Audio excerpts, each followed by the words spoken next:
থেকে ব্যাসদেব সমাধিস্থ হয়ে এই 18,000 শ্লোকের ভাগবত রচনা করেছিলেন। হে মুনিগণ, এইভাবে জগতে ভাগবত এলো।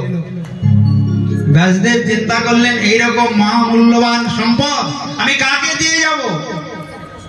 ভগবানের ইচ্ছায় ওই শুকদেব তার গৃহে ফিরে এলো, আর এই সুখদেবকে এই ভাগবত ব্যাসদেব নিজে পড়ালেন এবং ভাগবত তত্ত্ব জ্ঞান দান করলেন। আর এই ভাগবত নিজ পিতা ব্যাসদেবের কাছে অধ্যয়ন করে হরিদ্বারে গঙ্গার তটে শাপগ্রস্ত পরীক্ষিতকে ব্যাসনন্দন শুকদেব এই ভাগবত শ্রবণ করিয়েছে। মুনিগণ প্রশ্ন করলেন, পরীক্ষিতের আবার কোন জন্মের কোন সৌভাগ্য ছিল মৃত্যুর সময় ভাগবত শ্রবণের সৌভাগ্য হলো? কোন জন্মের স্বীকৃতি? পরীক্ষিতের জন্ম বৃত্তান্তটা একটু আমাদের শোনাও। কোন জন্মের কোন স্বীকৃতির বলে মৃত্যুর সময় ভাগবত শ্রবণ করতে পেল? তখন সুত গোস্বামী মহাভারতের কথা বলছে। মহাভারতের যুদ্ধে যখন কৌরব আর পাণ্ডবদের মধ্যে কৌরবরা পরাজিত হলো আর পাণ্ডবরা জয়ী হলো, কৌরব পক্ষের দুর্যোধন ভীমের গদার আঘাতে উরুভঙ্গ হয়েছে, আর উরুভঙ্গ হয়ে খুব কষ্ট পাচ্ছে। যদা বৃধে কৌরব সঞ্জয়ানাম বীরেশত বীর গতিম গতে। দ্রোণাচার্যের পুত্র অশ্বত্থামা গিয়ে বলছে, দুর্যোধন বলো তোমার জন্য আমি কি করতে পারি, তোমার কি মঙ্গল করতে পারি বলো। দুর্যোধন বলছে, পঞ্চপাণ্ডবের মাথা যদি কেটে নিয়ে আসতে পারো তবে আমার দুঃখ দূর হবে। অশ্বত্থামা বলে, ও তো আমার কাছে ছোটখাটো ব্যাপার, যাবো আর রাত্রের অন্ধকারে এই পঞ্চপাণ্ডবের মাথা কেটে নিয়ে চলে আসবো। তুমি কোনো চিন্তা করো না দুর্যোধন, আমি নিয়ে আসবই। ধারালো তরবারি নিয়ে চলেছে। অশ্বত্থামা পঞ্চপাণ্ডবের মাথা কেটে নিয়ে আসবে। পঞ্চপাণ্ডব কে গো মা? যুধিষ্ঠির, অর্জুন, ভীম, নকুল, সহদেব। 5 জনের মাথা কেটে আনবে অশ্বত্থামা, দ্রোণাচার্যের পুত্র। ওদিকে পাণ্ডবরা বিজয় উৎসব পালন করছে, যুদ্ধে জয়ী হয়েছে, আনন্দ করছে। হঠাৎ কৃষ্ণ পঞ্চপাণ্ডবকে ডেকে বলছেন, শোনো, আনন্দ করলে হবে না, চলো আজকের রজনী আমরা গঙ্গার তটে কাটাবো, গঙ্গার তটে আমরা নিশি যাপন করব। পঞ্চপাণ্ডব একবারও বলল না, হঠাৎ কেন গঙ্গার ধারে যেতে বলছে? রাখে হরি মারে কে। ভগবান যদি ডেকে না নিয়ে যায় তাহলে পারে কিন্তু অশ্বত্থামা 5 জনেরই মাথা কেটে নিয়ে চলে যায়।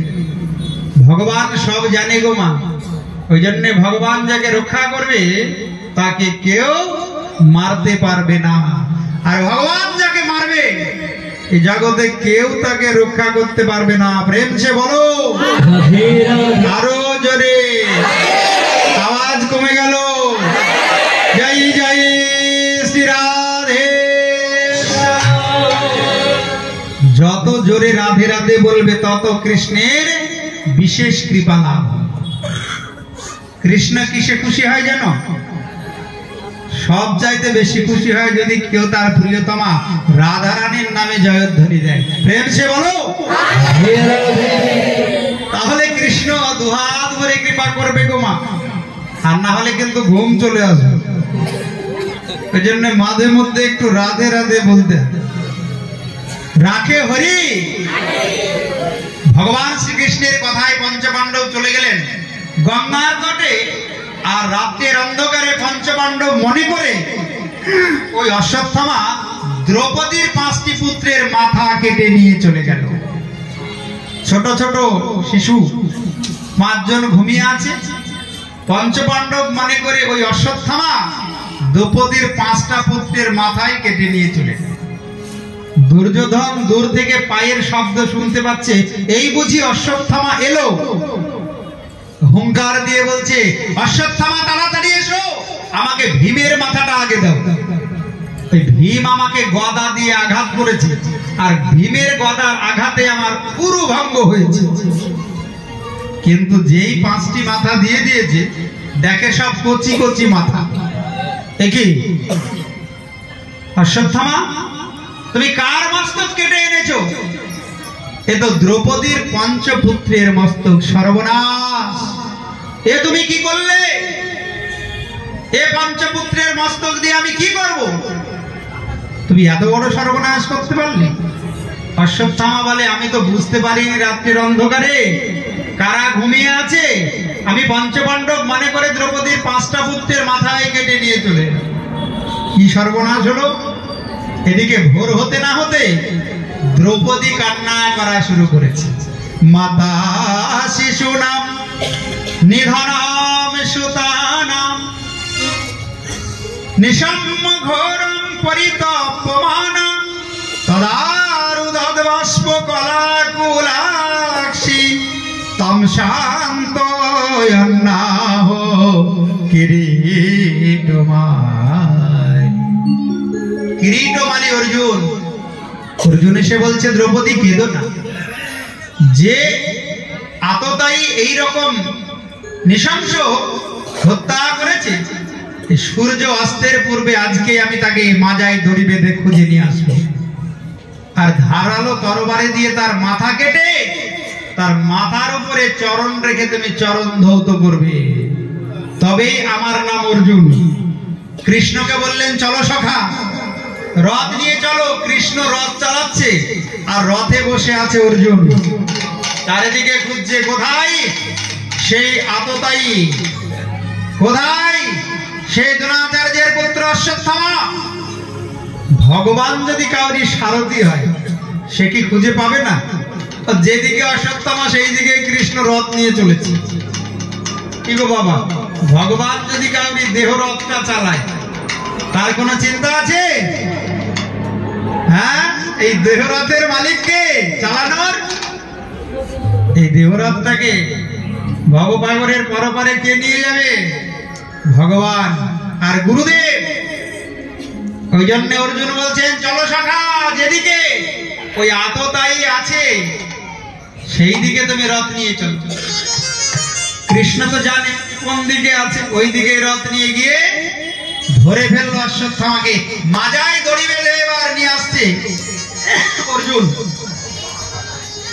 দ্রৌপদীর সামনে এসে হাজির করেছে। দ্রৌপদীর সামনে এনে হাজির করলে দ্রৌপদী চেয়ে দেখে তো দ্রোণাচার্যের পুত্র অশ্বত্থামা। এ তো পাণ্ডবদেরই অস্ত্র গুরু দ্রোণাচার্য, গুরুপুত্র। আবার অন্যদিকে ব্রাহ্মণ। দ্রৌপদী বলছে, ছেড়ে দাও। মুচ্যতাম মুচ্যতাম এসো ব্রাহ্মণ নিতরাম গুরু। ছেড়ে দাও, ছেড়ে দাও। অর্জুন, কাকে ধরে এনেছো? একদিকে ব্রাহ্মণ, আবার গুরুপুত্র। আমি যদি ওই গুরুপুত্র অশ্বত্থামাকে হত্যা করি, আজকে সন্তানের জন্য আমি যেমন দুঃখ পাচ্ছি, সন্তান হারা মা হয়ে, তেমন ওই অশ্বত্থামার মা দ্রোণাচার্যের পত্নী কৃপি, সেও আমার মতো সন্তান হারানোর দুঃখ পায়। আমি মা হয়ে কি করে একটা মাকে কষ্ট দেব? দেখো দ্রৌপদীর কেমন হৃদয়। যার 5টা পুত্র মারা গিয়েছে, যে হত্যা করেছে তাকেও ক্ষমা করে দিচ্ছে। ভাবস্য বাবা কৃপয়া নানামোচা নমো ব্রহ্মণ্য দেবায় গো ব্রহ্মণ হিতায় চ জগদ্ধিতায় গোবিন্দায় শ্রীকৃষ্ণায় নমো। ব্রাহ্মণকে প্রণাম করছেন। ব্রাহ্মণের যে আরাধ্য দেবতা ভগবানকেও দ্রৌপদী প্রণাম করছে। আর অর্জুনকে বলছেন, ছেড়ে দাও, ছেড়ে দাও, ছেড়ে দাও। সঙ্গে সঙ্গে যুধিষ্ঠির এলেন। অর্জুন বলছেন, জ্যেষ্ঠ ভ্রাতা, কি বিচার করা যায়, কি করা যায়? যুধিষ্ঠির ইঙ্গিত করলেন, কৃষ্ণকে দায়িত্ব দাও। কৃষ্ণ তো ভালো বিচারক, ও কৃষ্ণ যা বিচার করবে তাই হবে। এবার ভগবান কৃষ্ণ পড়েছে বিপদে। যদি বলে ব্রাহ্মণকে হত্যা করো, ব্রহ্ম হত্যা পাপ লাগবে কৃষ্ণের। আবার যদি বলে ছেড়ে দাও, তাহলে বিচারটা হলো না। কৃষ্ণ হয়েছে বিচারক, জজ। কৃষ্ণ চিন্তা করছেন আমি এমন বিচার করে দেব ওই সাপও মরবে না, লাঠিও ভাঙবে। ভগবান তো মহাচতুর। ভগবান বলছেন এক কাজ করো, ব্রহ্মবন্ধুর নহন্তব্য আততাই বধার হন। ব্রাহ্মণকে হত্যা করা উচিত নয়, কিন্তু এইরকম কর্ম যে করেছে ঘৃণিত কর্ম, তাকে হত্যা করাই উচিত। তাহলে কি দাঁড়ালো? একবার বলছে ব্রাহ্মণকে হত্যা করা উচিত নয়, ব্রহ্ম হত্যা পাপ লাগবে, সঙ্গে সঙ্গে বলছে এইরকম কর্ম যে করে তাকে হত্যা করা উচিত। অষ্টাদশ অধ্যায়ের গীতা যে বুঝতে পেরেছে, সেই অর্জুন কৃষ্ণের মনের ভাব বুঝে ফেলল, সঙ্গে সঙ্গে তরবারি নিক্ষেপ করে মস্তক মুন্ডন করে দিল সর্বসমক্ষে। সবার সামনে যদি ব্রাহ্মণের বা কোনো শ্রেষ্ঠ ব্যক্তির মস্তক মুন্ডন করে দেওয়া হয়, তাহলে সেটা মৃত্যুর সমান শাস্তি যোগ্য হয়ে যায়। যেই মস্তক মুন্ডন করে দিয়েছে, অপমানিত হয়ে গেল দ্রোণাচার্যের পুত্র অশ্বত্থামা। ওই অপমানের প্রতিশোধ নেওয়ার জন্য যখন অর্জুনের পুত্র অভিমন্যুর পত্নী উত্তরার গর্ভে এই রাজা পরীক্ষিত গর্ভস্থ শিশুকে হত্যা করার জন্য অশ্বত্থামা ব্রহ্মাস্ত্র নিক্ষেপ করেছিলেন, উত্তরা দেবী দেখে কি ব্রহ্মাস্ত্র ছুটে আসছে তার গর্ভকে লক্ষ্য করে, সঙ্গে সঙ্গে ভগবান শ্রীকৃষ্ণের চরণে শরণ নিলেন। কারণ এই জগতে বিপদ ভঞ্জন মধুসূদন, বিনা জীবের বিপদ থেকে উদ্ধারের দ্বিতীয় কোনো পথ নাই। প্রেম সে বলো। বিপদ ভঞ্জন মধুসূদন ভগবান শ্রীকৃষ্ণ ব্যতীত জীবের বিপদ মুক্ত হওয়ার কোনো উপায় নাই। ওই জন্য উত্তরা ভগবান শ্রীকৃষ্ণের চরণে শরণ নিলেন। পাহি পাহি মহাযোগিন দেব দেব জগৎপতে। প্রভু আমায় রক্ষা করো, রক্ষা করো, রক্ষা করো, তুমি ছাড়া রক্ষা কর্তা আমার কেউ নাই। ভগবান হঠাৎ দেখছে কি যে উত্তরা তাকে ডাকছে, পাহি পাহি মহাযোগিন দেব দেব জগৎপতি, তুমি রক্ষা করো প্রভু, তুমি আমায় বিপদ থেকে রক্ষা করো। সঙ্গে সঙ্গে ভগবান ভক্তের ডাকে ছুটে গিয়ে উত্তরার গর্ভে প্রবেশ করলেন। গর্ভে প্রবেশ করে শঙ্খ চক্র গদা পদ্মধারী নারায়ণ রূপে তিনি ওই গর্ভস্থ শিশু পরীক্ষিতকে রক্ষা করলেন ব্রহ্মাস্ত্র থেকে। গর্ভের মধ্যেই পরীক্ষিতের ভগবানের সঙ্গে দর্শন হয়ে গেল। কত বড় ভাগ্যবান, মাতৃগর্ভে ভগবানকে দর্শন পেয়েছে। তার মৃত্যুর সময় ভগবানের কথা সে শুনবে না? যে মাতৃগর্ভে ভগবানকে দর্শন পায়, এই জগতে সে সবচাইতে বড় ভাগ্যবান। যথাসময়ে পরীক্ষিতের জন্ম হলো। পরীক্ষিত যাকে দেখে তাকেই পরীক্ষা করে। এই কি সেই, এই মানুষটা কি সেই মানুষ যাকে আমি মাতৃগর্ভে দর্শন করেছিলাম? এইভাবে পরীক্ষা করতে করতে করতে তার নাম হয়ে গেল পরীক্ষিত মহারাজ। বলো পরীক্ষিত মহারাজ কি। যাকে দেখে তাকেই পরীক্ষা করে। এই কি সেই যাকে আমি মাতৃগর্ভে দর্শন করেছিলাম? মাতৃগর্ভে ভগবানের সঙ্গে দর্শন পাওয়া তো সহজ কথা নয়। ওই জন্যে পরীক্ষিতের আর একটা নাম হয়েছিল বিষ্ণু রাত। বিষ্ণু না রাতি দদাতি ইতি বিষ্ণু রাত। ভগবান বিষ্ণু ওই প্রাণ দান করেছিলেন শঙ্খ চক্র গদা পদ্মধারী নারায়ণ রূপে। ওই জন্য পরীক্ষিতের এক নাম হলো বিষ্ণু রাত। ভগবান পরীক্ষিতকে রক্ষা করলেন, করে যাবেন দ্বারকায়। রথে উঠেছেন কৃষ্ণ। কৌরব পাণ্ডবদের যুদ্ধ শেষ হয়েছে, যুধিষ্ঠির রাজা হয়েছেন, কুন্তী হয়েছেন রাজমাতা, পরীক্ষিতের জন্ম হয়ে গেল। এইবার ভগবান চলে যাবেন দ্বারকায়। রথে উঠেছেন, দেখেন কি পেছন থেকে একজন ছুটে আসছে।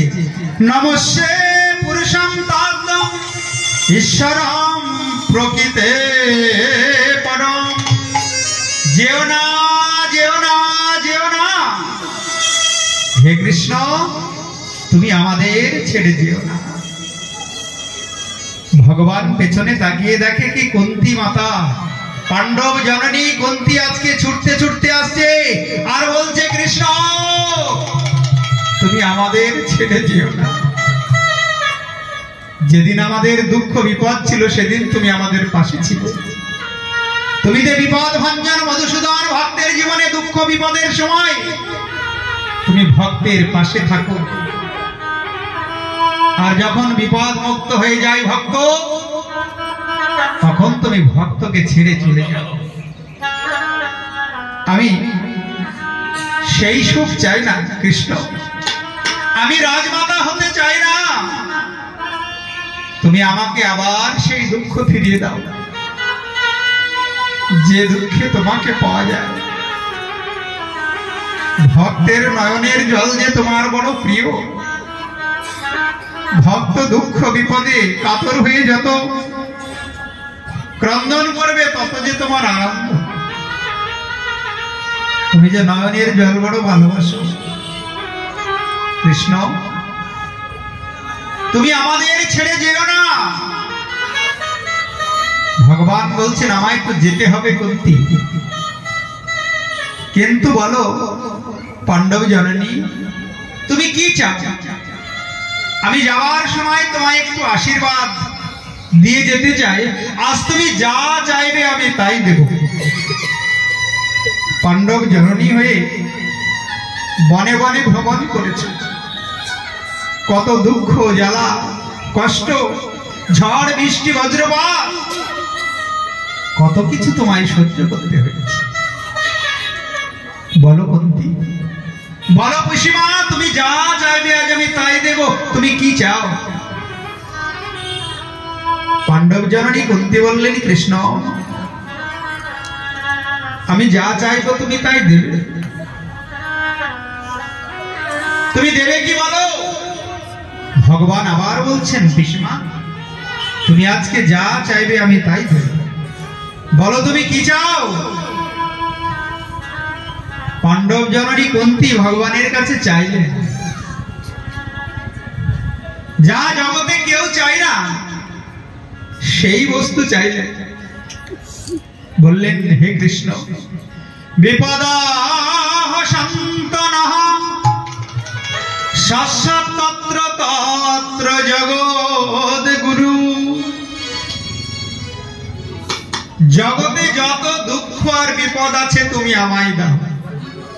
যদি দিতে হয় তুমি দুঃখ আর বিপদ দাও, যেন দুঃখ বিপদে কাতর হয়ে আমি দিবানিশি কৃষ্ণ কৃষ্ণ বলে ক্রন্দন করতে পারি। আমার যেন নয়নের জল কখনো না শুকায়, সেই দুঃখ তুমি আমায় দাও। কারণ তুমি যে ভক্তের দুঃখের দিনে পাশে থাকো, যেদিন ভক্তের জীবনে দুঃখ শেষ হয়ে যায়, ভক্ত যখন বিপদ মুক্ত হয়ে যায়, সেদিন তুমি ভক্তকে ছেড়ে চলে যাও। আমি সেই সুখ চাই না যে সুখে তোমায় হারাতে হয়। তুমি আমায় সেই দুঃখই দাও যেন আমি তোমাকে নিকটে পাই। গোবিন্দ তোমার চরণে আমার একটা নিবেদন, তুমি কোনদিন তোমার এই চরণ ছাড়া আমায় করো না। চরণ ছাড়া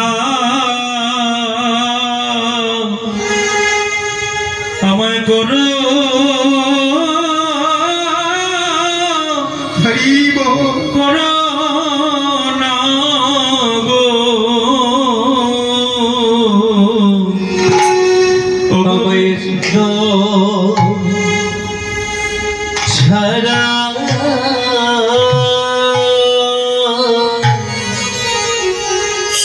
চরণ ছাড়া করো করো না গো।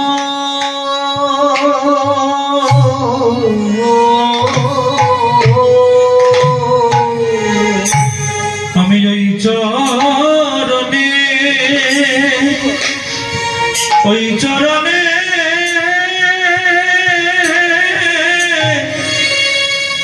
ও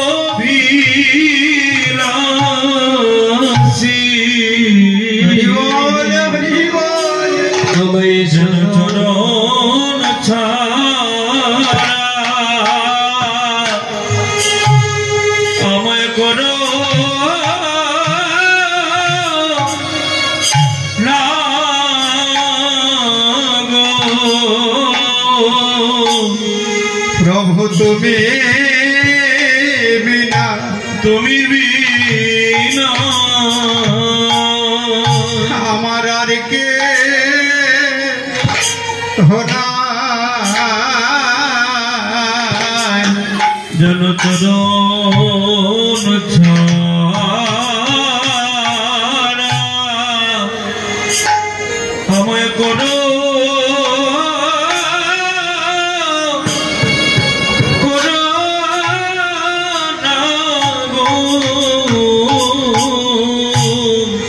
প্রভু তুমি ছাড়াই আমার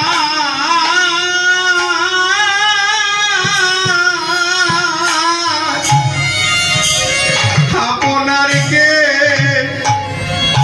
আর কে হোনা আমায় চরণ ছাড়া করো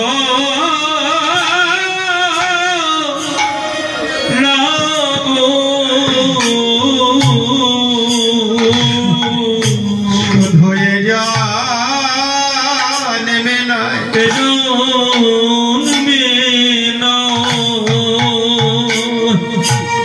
জন্মে জন্মে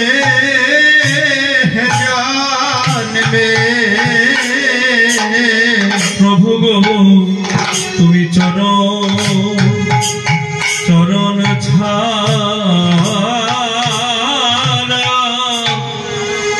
আমায় করো না গো আমি চরণে অভিলাষী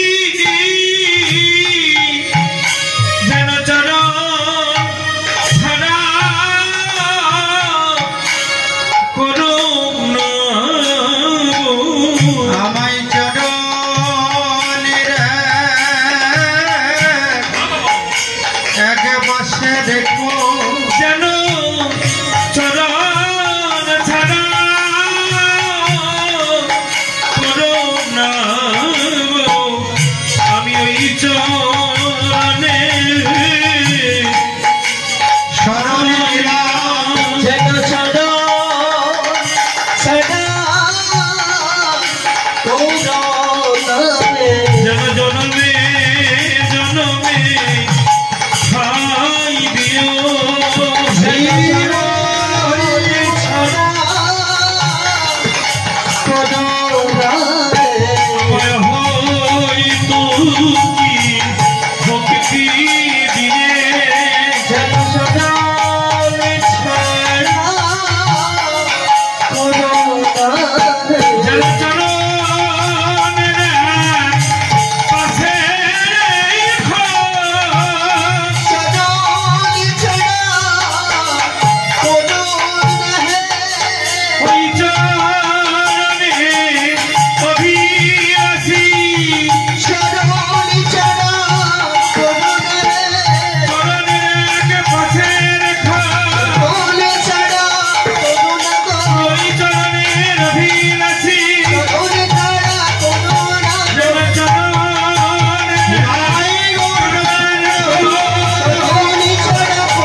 কুন্তী দেবী, এই জগতে তুমি উজ্জ্বল দৃষ্টান্ত হয়ে থাকবে যে আমার কাছে এসে দুঃখ বিপদ চাই। এই জগতে এমন কেউ নাই ভগবানের কাছে গিয়ে বলে তুমি আমায় দুঃখ বিপদ দাও, কেউ বলে? একমাত্র কুন্তী দেবী বলেছে। ভগবানের কাছে যারা সুখ চায় তারা বোকা। সুখে ভগবান অনেক দূরে থাকে। ভগবানের কাছে দুঃখ বিপদ চাইতে হয়, তাহলে ভগবানকে নিকটে পাওয়া যায়। ওই জন্য যারা ভজন সাধন করে তাদের জীবনে অনেক দুঃখ। অনেক বিপদ আসে। ভগবান বলেন, বাজারে কেউ যদি একটা মাটির হাঁড়ি কিনতে যায়, ভালো করে দেখে শুনে পরীক্ষা করে কেনে। আর আমার চরণ কমল দেবদুর্লভ বস্তু, আমি যে ভক্তকে দান করব, আমি যে ভক্তকে চরণ কমলে আশ্রয় দেব, তাকে একটু পরীক্ষা নেব না? ওই জন্য ভক্তের জীবনে যত দুঃখ আসবে, বিপদ আসবে, জানবে ভগবত প্রাপ্তি তত নিকট হবে, তত তাড়াতাড়ি ভগবানকে ভক্ত পাবে। প্রেম সে বলো। তাই যারা প্রকৃত ভক্ত তারা কখনো সুখ চায় না। তারা বলে, প্রভু তুমি আমায় জগতে যত দুঃখ আছে সব দুঃখ বিপদ দাও। ভগবান কুন্তিকে কৃপা করলেন, চেয়ে দেখেন যুধিষ্ঠিরের নয়নে জল। একই ধর্মরাজ, তুমি কেন ক্রন্দন করছো? যুধিষ্ঠির বললেন, কৃষ্ণ আমি রাজা হয়েও মনে আনন্দ পাচ্ছি না। কেন? আমি যখনই খেতে সেবা করতে বসছি আমার বড় কষ্ট হচ্ছে।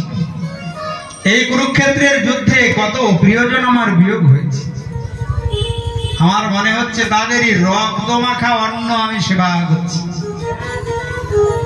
এই কষ্ট আমি নিতে পারছি না, আমার মনে বড় দুঃখ। ভগবান যুধিষ্ঠিরকে নিয়ে চলে গেলেন পিতামহ ভীষ্মের কাছে। ওদিকে পিতামহ ভীষ্ম সরসজ্জায় শয়ন করে আছে, আর বারবার পথপানে চাইছে কখন কৃষ্ণ দর্শন দেবে। কৃষ্ণের বদন দর্শন করে আমি দেহ ত্যাগ করব। এই জন্মের সার্থকতা যে সুন্দর মৃত্যুতে।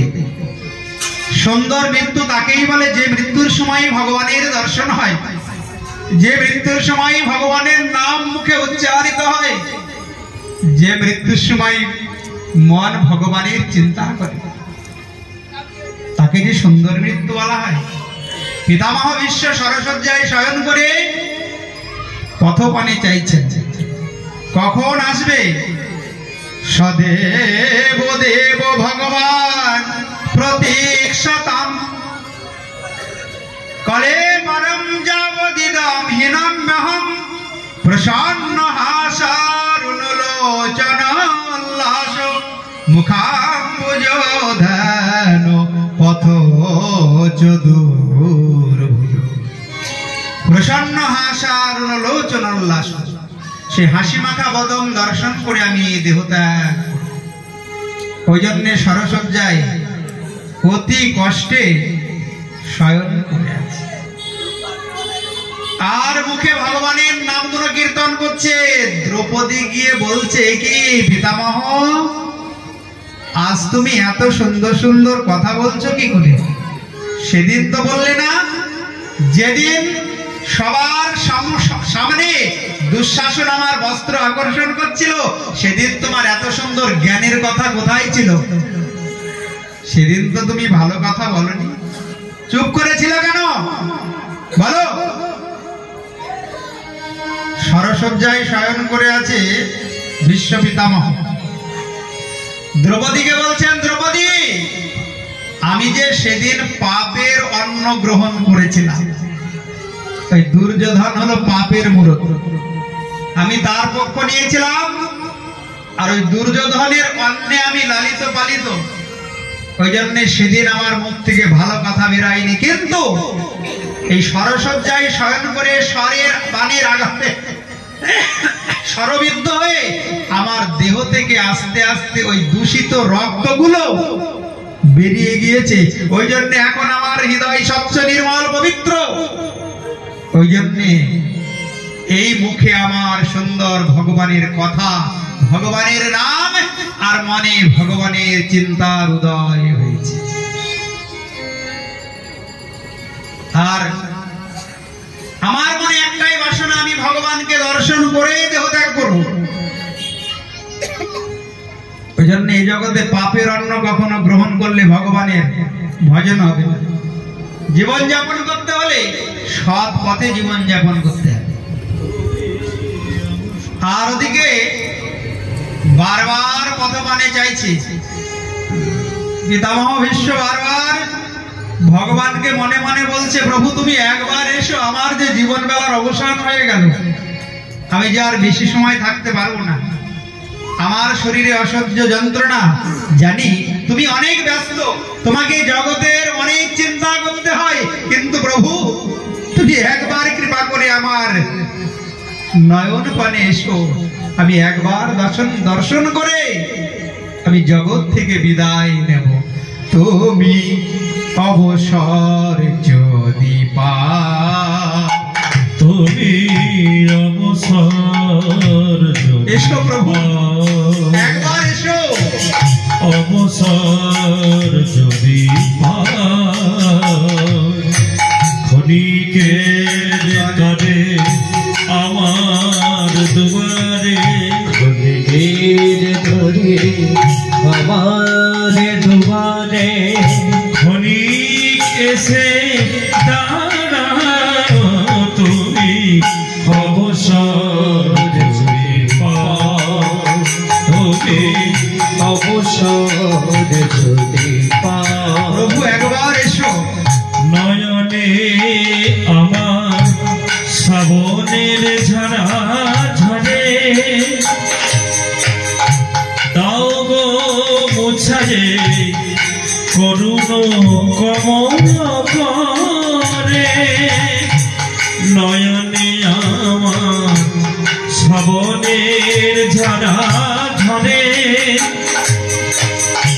দাও গো মুছারে করুণ কমল করে, নয়ন ব্যাকুল হৃদয় ব্যাকুল, নয়ন হৃদয় ব্যাকুল, অকুলে কুল মিটা, তুমি অবসর যদি পাও, তুমি অবসর যদি পাও।